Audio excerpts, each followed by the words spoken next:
El último cartón de la suerte. Mi nombre es Luis Hernández, taxista de Iztapalapa desde hace 7 años, aunque a veces pienso que llevo toda una vida dando vueltas por estas calles, calles que me han visto luchar, fracasar y volver a intentarlo cada mañana. Tengo 30 años y una deuda que crece como maleza después de la lluvia. Mi taxi, un Nissan Suru del 2010, ya tiene más parches que carrocería original, pero es mi único sustento. Cada viernes, desde hace 3 años, nos reunimos en el puesto de tacos El Güero, a 2 cuadras del mercado de Jamaica. Somos 5: Don Chayo, Rosa, Kevin, Elvira y yo. 5 almas desesperadas unidas por la misma ilusión: ganar la lotería. Suena ridículo, lo sé, pero cuando la vida te ha dado más golpes que oportunidades, te aferras a lo que sea. Don Chayo es el más viejo del grupo.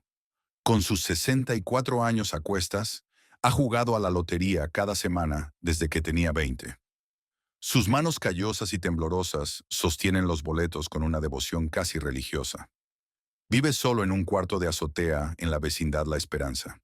Irónico nombre para un lugar donde lo único que abunda es la humedad en las paredes y las cucarachas. La suerte es como una mujer caprichosa, nos dice siempre mientras lame la punta de su lápiz para marcar los números. Hay que cortejarla con paciencia. Rosa no cree en la suerte ni en milagros. A sus 27 años, es madre soltera de 2 niños y se gana la vida vendiendo gorditas y quesadillas en un puesto improvisado frente al mercado. Su rostro prematuramente marcado por el cansancio, rara vez sonríe. Juega porque nosotros jugamos, aunque siempre dice que es tirar dinero a la basura. Si Dios quisiera ayudarme, comenta mientras cuenta las monedas para su participación, me habría enviado al padre de mis hijos con pensión alimenticia, no un boleto de lotería. Kevin es el más joven, apenas 22 años y una vida ya marcada por la escasez. Vende dulces en los semáforos de Calzada, Ermita, Iztapalapa, bajo el sol inclemente o la lluvia torrencial. Su optimismo, sin embargo, parece inagotable. Un día de estos nos vamos a forrar, ya verán, dice con una sonrisa que muestra un colmillo de oro, su único lujo. Me voy a comprar una moto, una casa para mi jefecita, y ya no me voy a mojar cuando llueve. Y luego está Elvira, la dueña de la miscelánea La Bendición, una mujer de 55 años con ojos que parecen haberlo visto todo. Es la más callada del grupo, pero también la más observadora. Tiene un altar en su tienda con imágenes de santos católicos, pero los que vivimos en la colonia sabemos que detrás del mostrador guarda una figura de la Santa Muerte. Nunca habla de ello. Así éramos nosotros hace 3 meses, antes de que todo cambiara, antes de encontrar aquella figura. Era martes cuando sucedió. Acababa de dejar a un pasajero en la central de abasto y decidí tomar un atajo por las calles de la colonia Desarrollo Urbano, Quetzalcóatl, una zona que conozco bien pero que evito de noche.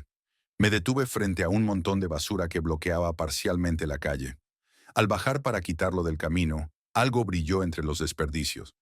Era una estatuilla de unos 30 centímetros. La Santa Muerte, tallada en madera oscura, con una guadaña en una mano y una balanza en la otra. Sus ojos, 2 pequeños rubíes incrustados, parecían observarme con interés. No soy supersticioso, pero algo me impulsó a recogerla. Tal vez fue el valor de las piedras, o quizás algo más profundo que aún no comprendo. La limpié con un trapo viejo y la coloqué en el asiento del copiloto. Durante el resto del día, tuve más pasajes que en cualquier jornada anterior. Incluso un turista americano me dejó $100 de propina por llevarlo al aeropuerto. Cuando llegué a casa esa noche, coloqué la figura en un rincón de mi habitación y me dormí pensando en mi buena fortuna. El viernes siguiente, llevé la estatuilla al puesto de tacos para mostrarla a mis amigos. «¡Estás pendejo, Luis!», exclamó don Chayo santiguándose. «Esas cosas traen desgracia». Rosa ni siquiera quiso tocarla. Kevin, en cambio, la examinó con curiosidad. «Está chida, compa. Si ya no la quieres, yo me la quedo». Pero fue la reacción de Elvira la que me inquietó. Su rostro palideció al verla, y sus manos comenzaron a temblar ligeramente. «¿Dónde la encontraste?», preguntó con voz apenas audible. Le conté la historia mientras ella no apartaba los ojos de la figura. «No es cualquier representación», dijo finalmente. Es la santa muerte de los jugadores. Se dice que concede fortuna a quien la posee, pero... Se interrumpió, como si temiera continuar. ¿Pero qué? Preguntó Kevin, inclinándose hacia ella. Nada viene gratis en esta vida, concluyó Elvira, volviendo a su habitual silencio. Esa noche compramos nuestro cartón semanal de lotería. Don Chayo insistió en que colocáramos la figura en el centro de la mesa mientras elegíamos los números. Por primera vez en 3 años ganamos. No fue el premio mayor, solo 3,000 pesos, pero para nosotros era una fortuna. «¡Es la santa!», gritó Kevin abrazando la estatuilla. «Nos trajo suerte». Don Chayo seguía escéptico, Rosa indiferente. Elvira guardaba silencio, pero su mirada me decía que sabía más de lo que compartía. Yo solo quería creer que nuestra suerte estaba cambiando. Acordamos formar un grupo más serio. Cada semana pondríamos 200 pesos cada uno para comprar más cartones. La figura sería nuestra mascota, nuestro amuleto. Durante las siguientes semanas nuestra racha continuó. Pequeñas ganancias, pero constantes. 500 pesos una semana, 1,000 la siguiente. El dinero no era mucho al dividirlo entre 5, pero alimentaba nuestras esperanzas. Fue entonces cuando comenzaron las cosas extrañas. Don Chayo fue el primero. Una noche llamó a mi celular. Su voz temblorosa apenas audible. «La vi, Luis», susurró. Estaba parada al pie de mi cama. La muerte, con su cara de hueso, mirándome. Traté de calmarlo. Le dije que era solo una pesadilla, que descansara. Al día siguiente lo encontré en su cuarto de azotea, rezando frente a un altar improvisado con veladoras y estampas de santos. «Me está cobrando», murmuró sin mirarme. «Sabe que he ganado y viene a llevarse su parte». Una semana después, Kevin nos contó que había visto a una mujer vestida de blanco, siguiéndolo por Calzada Ermita. «Cuando me volteaba desaparecía», dijo, mientras jugaba nerviosamente con su crucifijo. Pero la sentía ahí, respirándome en la nuca. Rosa comenzó a quejarse de que sus hijos despertaban gritando a la misma hora cada noche, diciendo que una señora con cara de calavera los observaba desde la ventana. Elvira era la única que parecía no sorprenderse. Una tarde, mientras compraba cigarros en su tienda, me atreví a confrontarla. «Tú sabes qué está pasando, ¿verdad?». Cerró la puerta de la miscelánea y me llevó a la trastienda. Allí, detrás de cajas de productos, tenía un altar mucho más elaborado que el visible en la tienda. La Santa Muerte presidía, rodeada de ofrendas: tequila, cigarros, frutas y dinero. «La niña blanca nunca da sin recibir algo a cambio», dijo mientras encendía una veladora negra. «Hace años hice un trato con ella.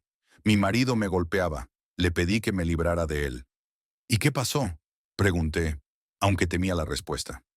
3 días después lo atropelló un camión. Me dejó la tienda y un seguro de vida. Hizo una pausa.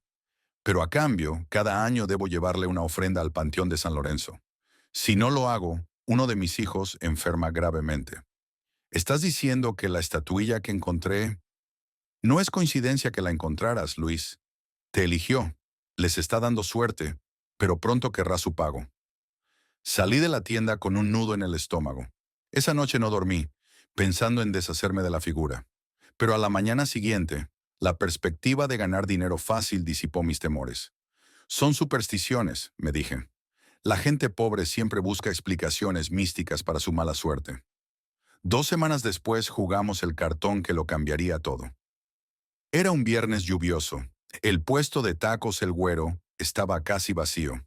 Los 5 nos reunimos como siempre, pero el ambiente era diferente. Don Chayo había adelgazado visiblemente, sus ojos hundidos en profundas ojeras. Kevin saltaba ante cualquier ruido, y Rosa apenas hablaba. «Deberíamos dejarlo», propuse. «Esto nos está afectando». «¿Estás loco?», respondió Kevin. «Ahora que empezamos a ganar, ¿quieres rendirte?». Elvira me miró con comprensión, pero tampoco apoyó mi propuesta. Decidimos jugar una última vez. Don Chayo eligió los números mientras la estatuilla presidía nuestra mesa, sus ojos de rubí brillando intensamente bajo la luz fluorescente. El domingo por la mañana mi teléfono no dejaba de sonar.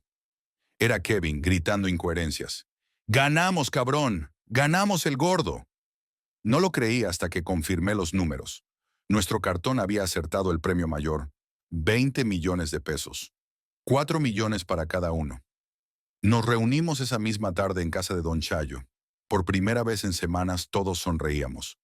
Rosa ya planeaba dejar el puesto del mercado. Kevin hablaba de poner un negocio. Don Chayo quería viajar a Veracruz para visitar a su hermana. Yo pensaba en saldar mis deudas y comprar un taxi nuevo. Solo Elvira permanecía callada. ¿Qué pasa?, le pregunté. ¿No estás contenta? El precio será alto, respondió simplemente. Decidimos esperar una semana antes de cobrar el premio. Queríamos asegurarnos de que todo estuviera en orden, consultar a un abogado sobre los impuestos y planear cómo administrar el dinero. Esa misma noche, don Chayo murió. Lo encontraron en su cuarto de azotea, sentado frente a su altar, con una expresión de terror congelada en su rostro. El médico forense dictaminó paro cardíaco, pero yo sabía que había sido algo más. Algo había visitado a don Chayo esa noche. En el velorio, los cuatro restantes nos mirábamos con recelo. Nadie mencionó el premio ni la estatuilla, pero la tensión era palpable. 3 días después, Rosa me llamó histérica. Su hijo menor, de apenas 4 años, había desaparecido del patio de su casa mientras jugaba. La policía registró la colonia, pero no encontró rastro del niño. Una semana después del hallazgo del cartón ganador, solo quedábamos Elvira, Kevin y yo. Rosa se había suicidado, ahorcándose en su baño después de recibir un paquete anónimo con la playera ensangrentada de su hijo. Tenemos que deshacernos de ese cartón, dijo Elvira cuando nos reunimos en su tienda. Y de la estatuilla. Kevin se negó rotundamente. ¿Estás loca? Es nuestro boleto para salir de esta miseria. Don Chayo ya estaba viejo. Rosa siempre fue inestable. Son coincidencias, nada más. Pero yo sabía que no eran coincidencias. Cada noche soñaba con la Santa Muerte acercándose a mi cama, inclinándose sobre mí, susurrándome al oído con una voz que olía a tierra húmeda. Pronto, pronto. Kevin desapareció 2 días después. Su madre lo reportó cuando no regresó a dormir. Lo encontraron una semana más tarde en un barranco de los límites de la ciudad, sin ojos ni lengua. La policía habló de ajuste de cuentas entre pandillas. Solo quedábamos Elvira y yo. Tenemos que devolverle lo que es suyo, dijo cuando nos encontramos en la iglesia abandonada de San Judas Tadeo.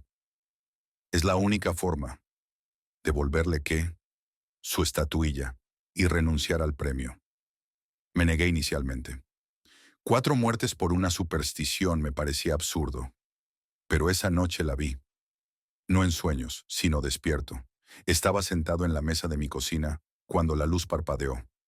Una sombra se movió en el rincón, alargándose hasta el techo, y luego la vi materializarse. Una figura esquelética con una túnica negra, su rostro un cráneo blanquecino con ojos que eran pozos de oscuridad infinita. No se movió ni habló. Solo me observó durante lo que pareció una eternidad, antes de desvanecerse cuando un coche pasó por la calle, iluminando momentáneamente mi ventana. A la mañana siguiente llamé a Elvira. Accedí a su plan, los números del cementerio. Nunca creí en supersticiones, los fantasmas, las maldiciones, las apariciones. Todo me parecían cuentos para asustar a niños y turistas. Yo, Rogelio Méndez, con mis 45 años a cuestas y 3 hijos que alimentar, no tenía tiempo para esas tonterías. Lo único que me importaba era trabajar duro, llevar comida a mi mesa y ahorrar para que mis hijos pudieran estudiar. Pero todo cambió aquella tarde en el cementerio de Mérida, cuando encontramos ese maldito cartón de lotería. El sol caía a plomo sobre nuestras cabezas mientras trabajábamos en las reparaciones del viejo panteón. El municipio había contratado a la empresa de Julián para restaurar algunas tumbas históricas, arreglar los muros y dar mantenimiento general. Era un trabajo como cualquier otro, aunque siempre había algo perturbador en pasar 8 horas diarias rodeado de muertos. Oye, Rogelio, ¿crees que los muertos nos escuchan?, me preguntó Toño mientras picaba la mezcla. Lo único que escucho yo son tus pendejadas, contesté, limpiándome el sudor de la frente. Mejor apúrate que hay que terminar este sector antes de que anochezca.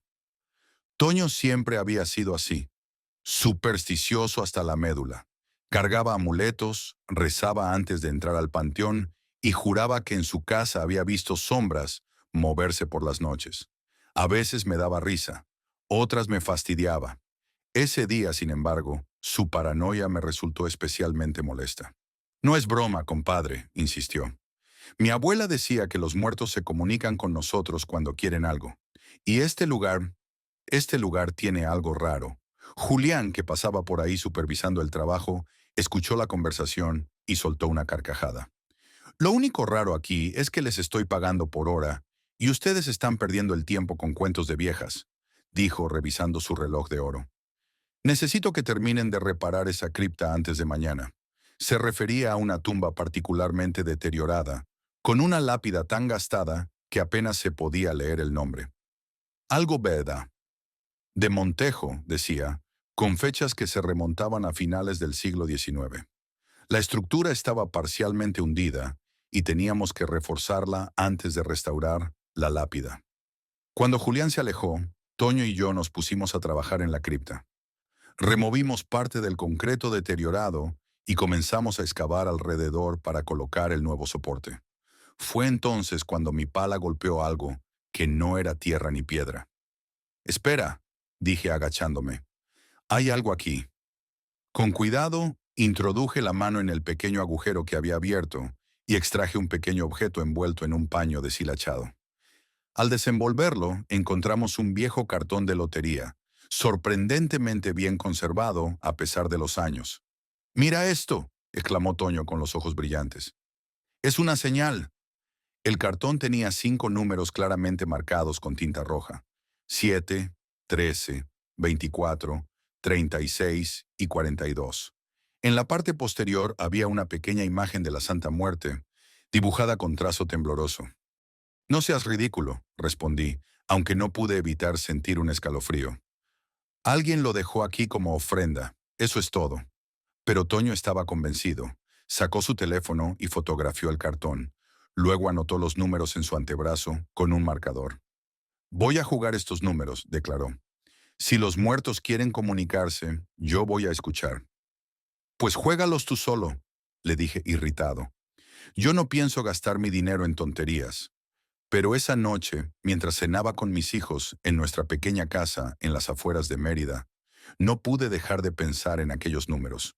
Mi hijo menor necesitaba tratamiento médico que no podíamos costear, y el mayor quería estudiar ingeniería. Mi sueldo apenas nos alcanzaba para sobrevivir. ¿Y si? Pensé, recordando los números. ¿Qué daño podría hacer? Al día siguiente, cuando Toño me mostró los boletos que había comprado, terminé dándole 200 pesos para que me incluyera en la jugada.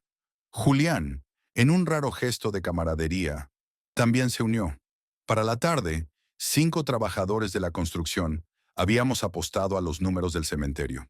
«Están cometiendo un grave error», nos advirtió una voz a nuestras espaldas. Nos giramos para ver a doña Chelita, una anciana que visitaba el cementerio todas las tardes para limpiar las tumbas. Se decía que conocía cada historia de cada persona enterrada allí. «Esos números no son un regalo», continuó con voz temblorosa. «Son una deuda, y la muerte siempre cobra sus deudas». Toño palideció visiblemente, pero Julián soltó otra de sus risotadas. «Señora, agradecemos su preocupación», dijo con tono condescendiente. «Pero déjenos tranquilos con nuestras supersticiones. ¿Quiere?». Doña Chelita negó con la cabeza y se alejó cojeando, murmurando algo sobre pobres ignorantes y almas perdidas. Esa noche, mientras veíamos la transmisión del sorteo con algunas cervezas en la cantina El Vaquero, lo imposible sucedió. Uno por uno, nuestros 5 números aparecieron en pantalla. El premio mayor, casi 80 millones de pesos, era nuestro. El lugar estalló en gritos y celebraciones. Julián ordenó tequila para todos, y pronto estábamos ahogados en alcohol y planes para el futuro. Yo solo podía pensar en mis hijos, en la vida que ahora podría darles. Mariana, la esposa de Toño, llegó a la cantina un par de horas después. Era enfermera en el hospital regional y había terminado su turno. A diferencia de nosotros, no se unió a la celebración. «Algo no está bien», me dijo en voz baja, mientras los demás seguían festejando. Toño me contó de dónde sacaron esos números. Deberían devolverlos al cementerio. «¿Devolver qué?», pregunté confundido por el alcohol. «¿Los números? ¿El dinero?» «El cartón», respondió. Devuelvan el cartón a donde pertenece y pidan perdón. Me reí, incapaz de tomarla en serio. 80 millones de pesos habían convertido mis supersticiones en humo. Mariana, por favor, somos adultos. Ganamos un premio jugando a la lotería. Eso es todo. Ella me miró con una mezcla de lástima y miedo. Mi abuela era curandera en Valladolid, dijo. Me enseñó a reconocer cuando algo no pertenece a este mundo. Ese cartón, ese cartón tiene algo adherido a él, algo que ahora está adherido a ustedes. Un escalofrío me recorrió la espalda a pesar del calor sofocante de la cantina. Por un momento, me pareció ver una sombra moverse detrás de Mariana, pero al parpadear había desaparecido. Estás exagerando, le dije, pero mi voz sonó menos convencida de lo que hubiera querido. 2 días después, cuando el dinero ya estaba en nuestras cuentas bancarias, decidimos celebrar en grande. Julián reservó las mejores suites del Hotel Presidente, el más lujoso de Mérida. Invitamos a nuestras familias y amigos cercanos, y la fiesta se extendió hasta bien entrada la noche. Fue durante esa celebración cuando vi por primera vez a la sombra. Estaba en el baño, mirándome al espejo mientras me lavaba las manos, cuando noté un movimiento detrás de mí. Me giré rápidamente, pero no había nadie. Al volver a mirar el espejo, por un instante, vi una figura oscura junto a mi reflejo. Una silueta femenina, alta y delgada, con un rostro que no era más que una calavera. Parpadeé y desapareció. Lo atribuí al cansancio y al exceso de alcohol. Sin embargo, esa noche, mientras dormía profundamente en mi lujosa habitación, escuché un susurro junto a mi oído. Gracias por liberarme. Me desperté sobresaltado, empapado en sudor frío. Encendí todas las luces y revisé cada rincón de la habitación, pero no encontré nada. Aún así, no pude volver a conciliar el sueño. A la mañana siguiente, durante el desayuno en el restaurante del hotel, Toño apareció con el rostro pálido y ojeras pronunciadas. «También la viste, ¿verdad?», me preguntó sin preámbulos. No necesité preguntar a qué se refería. Asentí lentamente. «En el espejo», respondí. Y luego, una voz. Toño se dejó caer en la silla frente a mí. «Esto va a empeorar», dijo. «Mariana tiene razón. Debemos devolver el cartón». «¿Dónde está ahora?», pregunté, dándome cuenta de que no lo había visto desde aquel día en el cementerio. «Lo tengo yo», respondió. Lo guardé en mi billetera, pero cuando buscó en sus bolsillos, su expresión cambió a una de pánico. «No está», murmuró. «Estaba aquí ayer, lo juro». Fue entonces cuando escuchamos el grito. Venía de la piscina del hotel. Corrimos hacia allí, junto con otros huéspedes alarmados. En el agua flotaba el cuerpo de uno de nuestros compañeros, Roberto. Su rostro estaba congelado en una expresión de terror, y sus ojos, abiertos de par en par, parecían mirar algo invisible para los demás. Mientras los paramédicos intentaban reanimarlo, sin éxito, noté algo en el borde de la piscina. El cartón de lotería, perfectamente seco a pesar de estar a centímetros del agua. Los días siguientes fueron una sucesión de horrores. El segundo en morir fue Pedro, otro de nuestros compañeros. Lo encontraron en su nueva casa, ahorcado con un cable eléctrico. Según el informe policial, había subido a una silla, atado el cable a una viga y pateado la silla. Un suicidio claro. Excepto que Pedro estaba eufórico con su nueva vida. Había comprado una casa para su madre, un coche para su hermano, y estaba planeando abrir un negocio. Nada en su comportamiento sugería tendencias suicidas. Además, la posición de su cuerpo era extraña. Sus piernas estaban dobladas en un ángulo imposible, como si algo lo hubiera levantado después de la caída. Julián fue el siguiente. Su nuevo Audi se estrelló contra un árbol en la carretera a Progreso. No había marcas de frenado en el asfalto, y los testigos dijeron que el vehículo aceleró repentinamente hacia el árbol, como si alguien hubiera pisado el acelerador a fondo. Cuando la policía revisó el auto destrozado, encontraron el cartón de lotería en el asiento del copiloto, intacto, sin una sola mancha de sangre. Para entonces, el pánico se había apoderado de mí. Contraté guardaespaldas, instalé cámaras de seguridad en mi nueva casa y apenas salía, pero sabía que no serviría de nada. Lo que nos perseguía no era algo de lo que pudiera protegerme. Una noche, desesperado, fui a buscar a doña Chelita. La encontré en el cementerio, como siempre, limpiando tumbas a la luz de las velas. Sabía que vendrías, me dijo sin levantar la vista. Siempre vienen cuando ya es tarde. Por favor, supliqué. Tiene que ayudarnos. ¿Qué podemos hacer? La anciana finalmente alzó la mirada. Sus ojos cansados y acuosos reflejaban una mezcla de compasión y resignación. La tumba de donde sacaron el cartón pertenece a Josefa Vida, de Montejo, explicó. En vida fue una bruja, practicaba la magia negra. Cuando murió, su alma no encontró descanso. Quedó atrapada en este mundo, vinculada a ese cartón de lotería donde escribió sus números favoritos. ¿Y qué quiere de nosotros?, pregunté con voz temblorosa. Quiere lo que todos los espíritus atrapados quieren: libertad, pero para ello necesita cuerpos. 5 cuerpos, uno por cada número. Un escalofrío me recorrió la espina dorsal. ¿Qué podemos hacer?, repetí. Solo hay una manera, respondió doña Chelita.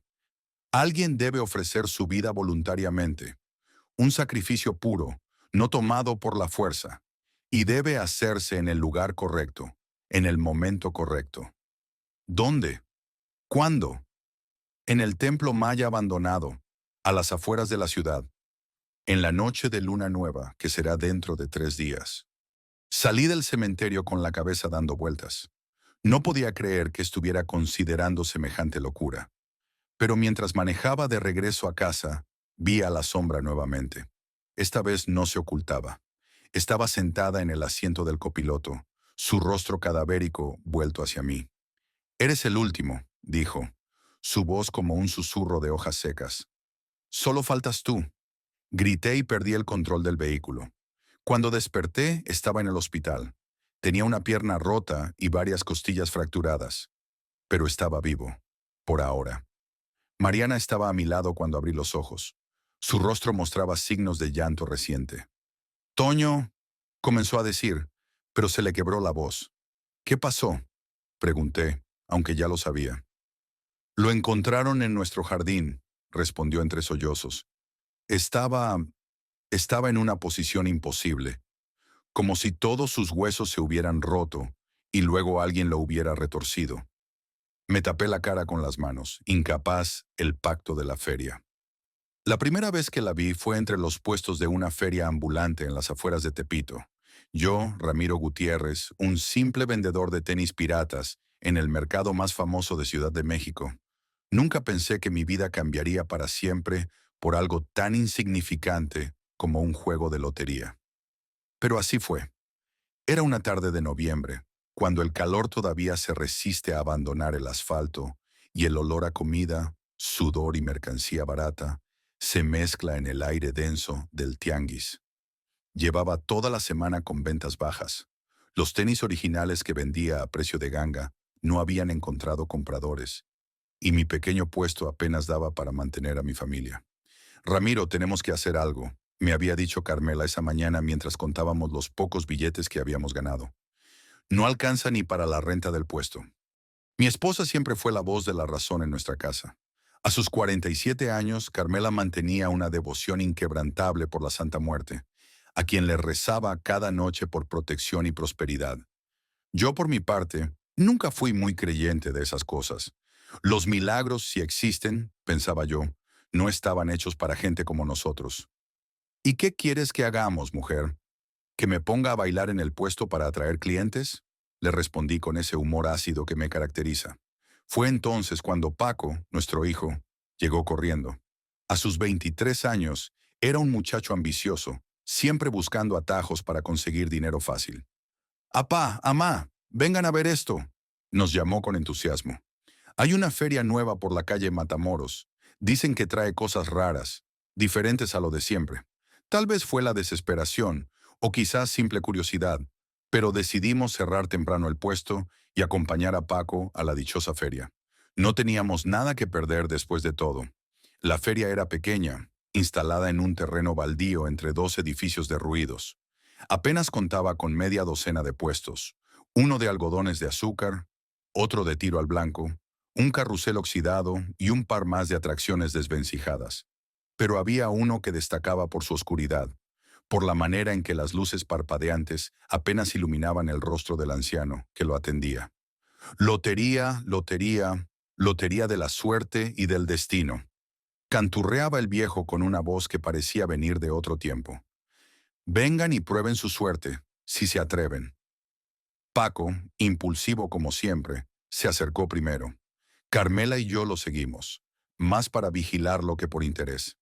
El puesto era diferente a cualquier juego de lotería que hubiera visto antes. Los cartones amarillentos mostraban imágenes que no correspondían a la lotería tradicional mexicana. En lugar de el Catrín o la sirena, había figuras sombrías, distorsionadas, casi irreconocibles. Y en el centro de la mesa de juego, como presidiendo todo, estaba una pequeña estatuilla de la Santa Muerte, tallada en lo que parecía hueso auténtico, con ojos de rubí que brillaban con vida propia bajo las luces intermitentes. Esa imagen, murmuró Carmela, acercándose como hipnotizada. Es hermosa. El anciano nos miró con ojos empañados por cataratas y sonrió, mostrando una dentadura incompleta. La Santísima siempre reconoce a sus devotos, dijo señalando a mi esposa. ¿Quieren jugar? El premio de hoy es especial. Antes de que pudiera detenerla, Carmela ya había sacado los últimos billetes de su monedero, ofreciéndolos al viejo a cambio de 3 cartones. «Mujer, ¿qué haces?», le reclamé. «Es dinero que no tenemos para tirar». «Tengo un presentimiento, Ramiro», me respondió sin apartar la mirada de la estatuilla. «La Santísima nos está llamando». El juego comenzó. El viejo sacaba fichas de un saco raído y canturreaba nombres que no podía entender bien. Las imágenes en nuestros cartones eran inquietantes. Una mano cortada, un cuervo con ojos humanos, una moneda partida por la mitad. Y entonces sucedió. Carmela completó su cartón primero, con una combinación que hizo que el viejo se quedara quieto por un momento, como si no esperara que alguien ganara realmente. «¡Lotería!», gritó ella emocionada. El anciano la miró fijamente antes de sonreír nuevamente. «Felicidades», susurró. «La Santísima los ha elegido». En lugar de un premio normal, el viejo le entregó a Carmela la estatuilla de la Santa Muerte, envolviéndola cuidadosamente en un trozo de terciopelo negro. «Cuídenla bien», nos advirtió. «Ella les dará prosperidad, pero recuerden, todo tiene un precio». Carmela abrazó la estatuilla contra su pecho, como si fuera un bebé, y yo no tuve corazón para protestar. Al salir de la feria, intenté volver la mirada para memorizar la ubicación del puesto, pero por alguna razón ya no pude distinguirlo entre las sombras. El cambio fue inmediato y asombroso. Al día siguiente, nuestro puesto de tenis en el mercado de Tepito se llenó de clientes como nunca antes. Vendimos todo el inventario antes del mediodía y tuve que llamar urgentemente a mi proveedor para conseguir más mercancía. «Te lo dije, Ramiro», me comentó Carmela esa noche mientras contábamos una cantidad de dinero que no habíamos visto junta en años. Fue la bendición de la Santísima. La estatuilla ahora ocupaba un lugar de honor en nuestro puesto, escondida a la vista de los clientes pero presente para nosotros, vigilándonos con sus ojos de rubí desde una pequeña caja forrada de terciopelo negro. Las semanas siguientes fueron de una prosperidad que jamás habíamos imaginado. No solo vendíamos más, sino que aparecían oportunidades de negocio por todos lados. Un distribuidor mayorista quebró repentinamente y pudimos comprar su mercancía a precio de ganga. Otro vendedor del tianguis sufrió un accidente y nos vendió su puesto por casi nada. En menos de un mes, éramos dueños de 3 locales en el mercado. Paco estaba exultante. Mi hijo siempre había deseado algo más que ser un simple vendedor de mercado, y ahora veía la oportunidad de expandirse. «Deberíamos invertir en el casino clandestino de Don Rodrigo», me sugirió una noche mientras cenábamos en un restaurante que antes no podríamos habernos permitido. «Con la suerte que tenemos ahora, podríamos triplicar nuestro dinero en una semana». «No sé, hijo», respondí cauteloso como siempre. «Una cosa es vender tenis y otra meterse con la gente del casino. Esos son negocios peligrosos». «Tu padre tiene razón», intervino Carmela, aunque noté que su tono no era tan firme como de costumbre. «Además, nuestra prosperidad viene de la Santísima. No debemos abusar». Pero ya era tarde. La ambición había prendido en Paco como un incendio, y ni siquiera la prudencia de sus padres podría apagarlo. Fue por esas fechas cuando notamos las primeras señales de que algo no estaba bien. Pequeñas cosas al principio, manchas rojizas que aparecían en los billetes que ganábamos, como si alguien los hubiera tocado con dedos ensangrentados. El sonido de fichas de lotería que parecían caer en el suelo de nuestro puesto cuando nadie estaba jugando. Susurros en la oscuridad que nos despertaban a mitad de la noche. Carmela comenzó a tener pesadillas. Se despertaba gritando, hablando de una mujer esquelética que le pedía algo, que le reclamaba una deuda. La Santísima está impaciente, me dijo una mañana, con ojeras profundas marcando su rostro. Quiere que le paguemos lo que le debemos. ¿Pagarle? ¿De qué hablas, mujer? Le respondí, aunque un escalofrío recorrió mi espalda. Fue un regalo, un premio de la lotería. No debemos nada. Pero en el fondo sabía que no era cierto. Las palabras del anciano resonaban en mi memoria. Todo tiene un precio. Fue entonces cuando decidí visitar a doña Trini, una anciana que vendía hierbas y amuletos en uno de los callejones más antiguos de Tepito. Ella tenía fama de conocer los secretos del barrio, las historias que nadie más recordaba. Su puesto era pequeño, apenas iluminado por velas de cebo que proyectaban sombras extrañas sobre frascos llenos de líquidos turbios y manojos de hierbas secas.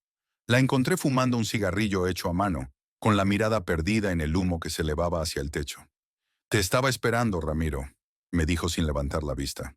«La flaca me avisó que vendrías». No pregunté quién era la flaca. En el fondo lo sabía. Le conté todo. La feria, la lotería, la estatuilla, nuestra repentina prosperidad y los extraños sucesos que ahora nos acosaban. Doña Trini me escuchó en silencio, asintiendo ocasionalmente, como si confirmara algo que ya sabía. «Hicieron un pacto sin saberlo», me explicó finalmente, apagando su cigarrillo en un cenicero, hecho con una calavera de cerámica. «La Santísima no regala nada. Siempre cobra sus favores». «¿Qué clase de pacto?», pregunté, aunque temía la respuesta. «La prosperidad a cambio de sacrificio», respondió la anciana, mirándome directamente a los ojos. «Mientras más reciban, más deberán dar. Y por lo que me cuentas, han recibido mucho». Salí del puesto de doña Trini más preocupado que cuando entré.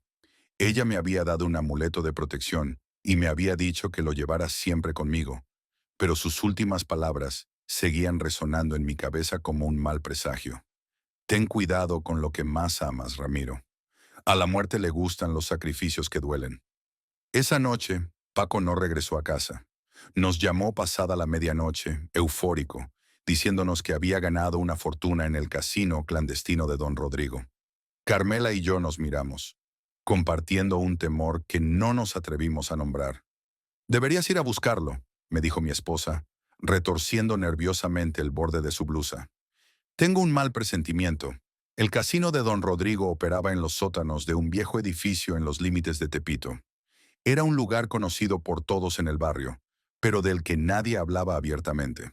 Allí se reunía lo peor de la sociedad: narcotraficantes de poca monta, ladrones, proxenetas y ocasionalmente algún político o policía buscando diversión lejos de las miradas indiscretas. Cuando llegué, el ambiente era exactamente como lo imaginaba. Humo denso, luz tenue, el tintineo de fichas y el murmullo de conversaciones en voz baja. Encontré a Paco en una mesa de póker, rodeado de hombres con miradas duras y cicatrices en los rostros. Frente a él había una montaña de fichas que debía valer una fortuna. «¡Apá!», exclamó al verme, con los ojos brillantes por el alcohol y la excitación del juego. «Mira lo que he ganado. Todo gracias a la Santísima». Un escalofrío recorrió mi espalda cuando vi que, sobre la mesa, junto a las cartas, Paco había colocado la estatuilla de la Santa Muerte. Los ojos de Rubí parecían seguir cada movimiento de las manos de los jugadores, como si la muerte misma supervisara el juego. «Vámonos de aquí, hijo», le pedí, intentando mantener la calma. «Este no es lugar para nosotros». «¿Estás loco, viejo?», respondió él arrastrando las palabras. «Estoy en racha. No me voy a ir ahora». Fue entonces cuando lo vi. Un hombre delgado, con una cicatriz que le cruzaba la mejilla izquierda, observaba fijamente la estatuilla desde una esquina. Lo conocía. Era el Chueco, un ladrón conocido en todo Tepito por su brutalidad y falta de escrúpulos. No sé qué me impulsó a hacerlo, pero me acerqué disimuladamente a la estatuilla y la guardé en el bolsillo de mi chamarra. Paco estaba demasiado ebrio y concentrado en el juego como para notarlo. Por lo menos déjame guardar esto, le dije. No es lugar para la Santísima. Mi hijo hizo un gesto de fastidio, pero no protestó.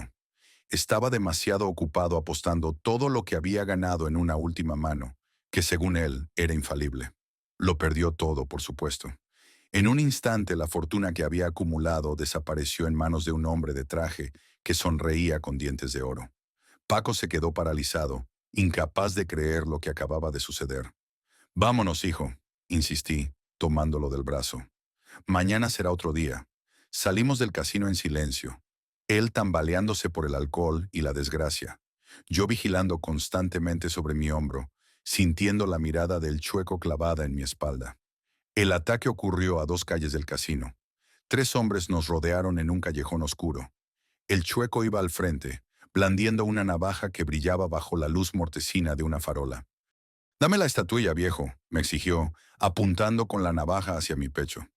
«Sé que vale una fortuna». Paco, a pesar de su estado, intentó defender el último número. «Me llamo Roberto Hernández y tengo 41 años.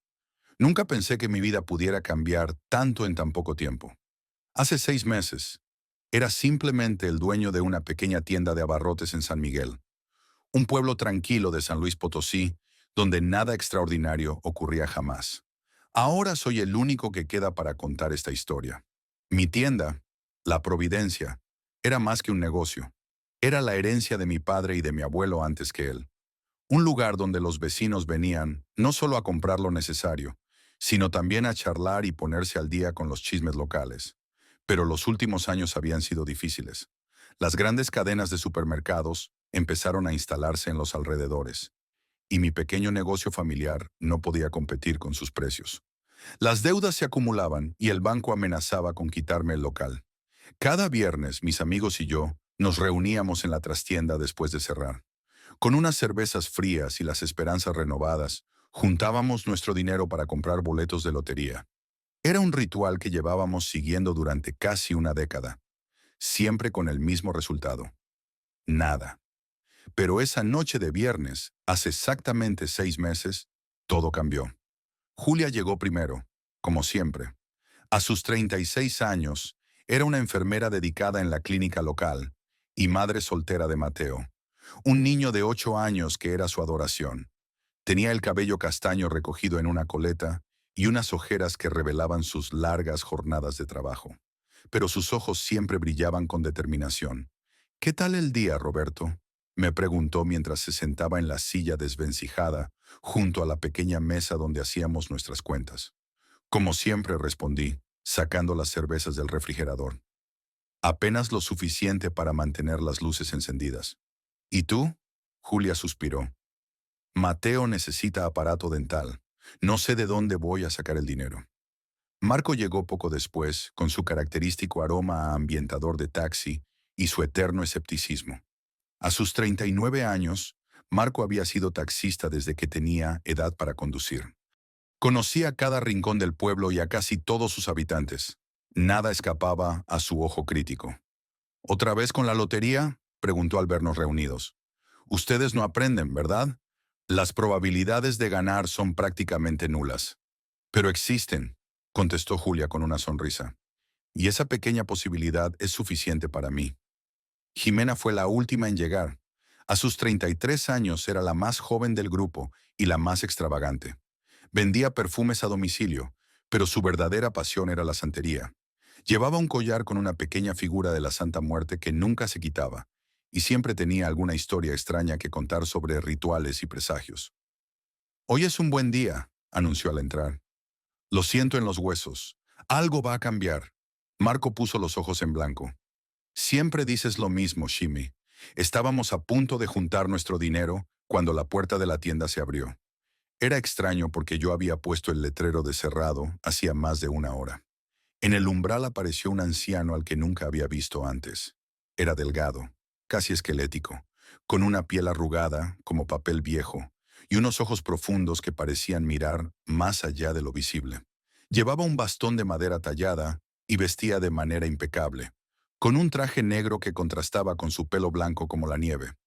«Buenas noches», dijo con una voz sorprendentemente firme para alguien de su edad. «¿Puedo pasar?». Antes de que pudiera responder, el anciano ya había entrado y cerrado la puerta tras de sí. «La tienda está cerrada, señor», le dije, pero él me ignoró y caminó directamente hacia nuestra mesa. «Soy don Ezequiel», se presentó, mirándonos a cada uno como si nos conociera de toda la vida. «Y he venido a ayudarles». Marco, siempre el más desconfiado, se levantó. «¿Ayudarnos? No necesitamos ayuda, señor. Estamos bien así». Don Ezequiel sonrió, revelando una dentadura perfecta que parecía fuera de lugar en su rostro anciano. «¿Están bien? Roberto, con tu tienda a punto de cerrar. Julia, incapaz de pagar el tratamiento de tu hijo. Marco, con ese taxi que se cae a pedazos. Y Ximena, con esas deudas que te persiguen». Nos quedamos en silencio, asombrados por su conocimiento de nuestras situaciones personales. «¿Cómo sabe todo eso?», preguntó Julia con una mezcla de miedo y curiosidad. Don Ezequiel se limitó a sonreír de nuevo. «Sé muchas cosas, y sé que llevan años jugando a la lotería sin éxito». Metió su mano en el bolsillo interior de su chaqueta y sacó un papel doblado cuidadosamente. Lo colocó sobre la mesa y lo deslizó hacia mí. «Este es el número que deben jugar», dijo. «Solo una vez más. Será la última». Desdoblé el papel con manos temblorosas. Era un número de 6 dígitos, 237.419. «¿Por qué nos ayuda?», preguntó Ximena, tocando su collar de la Santa Muerte. «Digamos que me gusta equilibrar las cosas», respondió don Ezequiel. «Pero recuerden, todo tiene un precio. Nada es gratis en esta vida». Sin decir más, se dio la vuelta y salió de la tienda. Marco corrió tras él, pero cuando abrió la puerta, la calle estaba vacía. Don Ezequiel había desaparecido.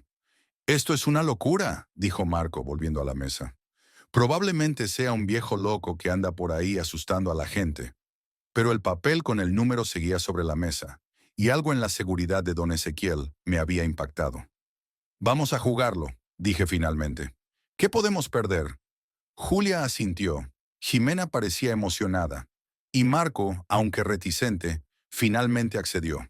Juntamos nuestro dinero como siempre y compré el boleto con el número 237.419. El sorteo era el domingo por la noche. Los 4 nos reunimos en mi casa para verlo, más por costumbre que por verdadera esperanza.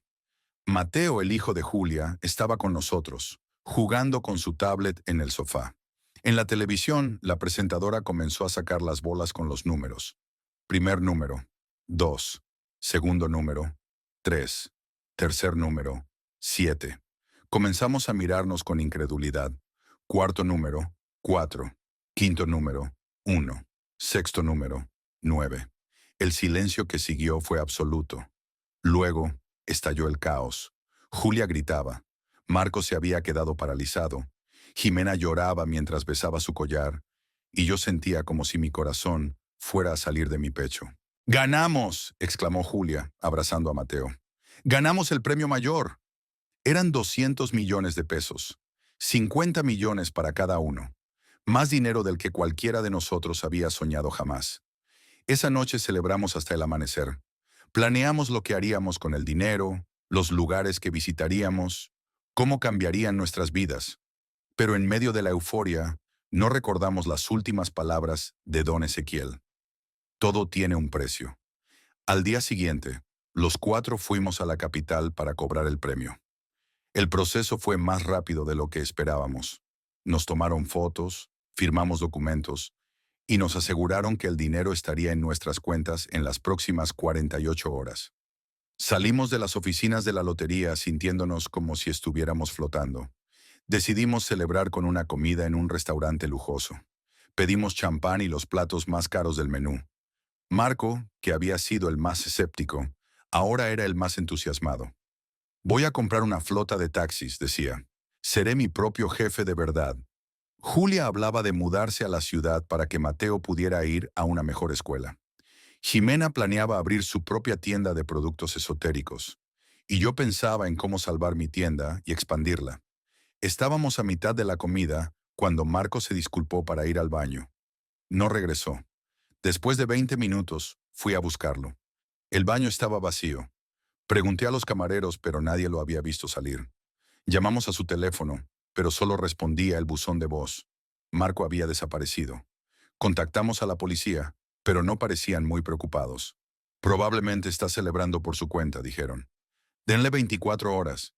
Pero algo dentro de mí sabía que no era así. Marco no era de los que desaparecía sin avisar.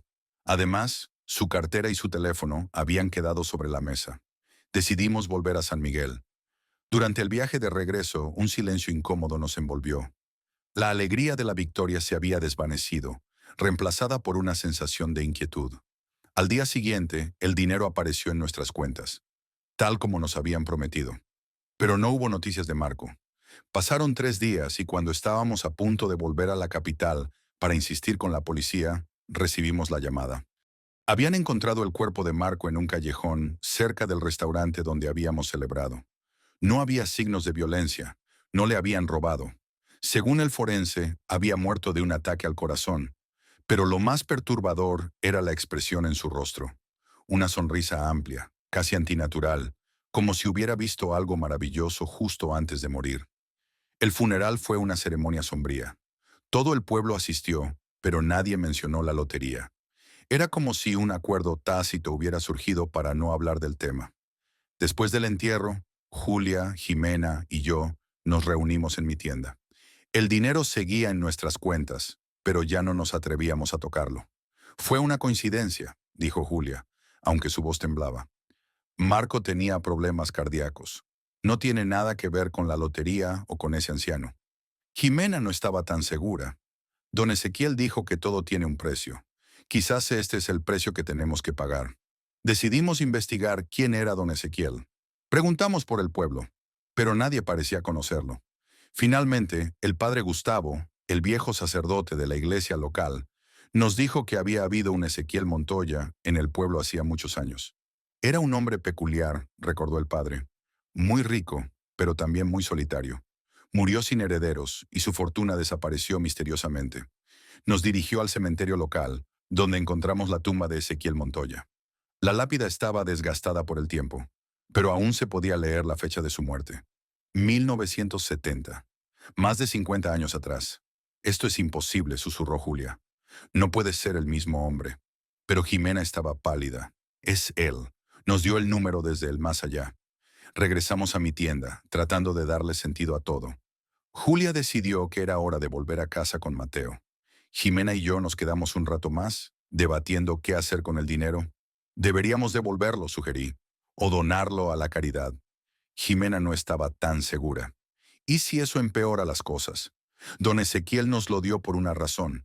Finalmente, decidimos que cada uno debía tomar su propia decisión. Jimena se fue, prometiendo pensar en ello durante la noche. A la mañana siguiente, Julia no apareció en la clínica. Cuando fui a su casa, encontré a Mateo llorando en la puerta. Su madre no había salido de su habitación en toda la mañana, y la puerta estaba cerrada con llave. Llamé a emergencias y cuando los paramédicos forzaron la puerta, encontraron a Julia en su cama. Al igual que Marco, no había signos de violencia. Y al igual que Marco, tenía esa sonrisa extraña en el rostro. El pueblo entero asistió a su segundo funeral en menos de una semana. Mateo quedó al cuidado de sus abuelos maternos, que vivían en la ciudad. Nadie mencionó la lotería, pero todos susurraban sobre la maldición que parecía haber caído sobre nuestro grupo. Jimena y yo nos quedamos solos con nuestro terrible secreto. El dinero seguía intacto en nuestras cuentas, pero ahora parecía más una condena que una bendición. Voy a donar todo, me dijo Jimena una noche, mientras bebíamos en mi tienda. No puedo vivir así, con miedo. Le prometí hacer lo mismo. Esa noche, Jimena me abrazó más fuerte que nunca antes de irse. Fue la última vez que la vi con vida.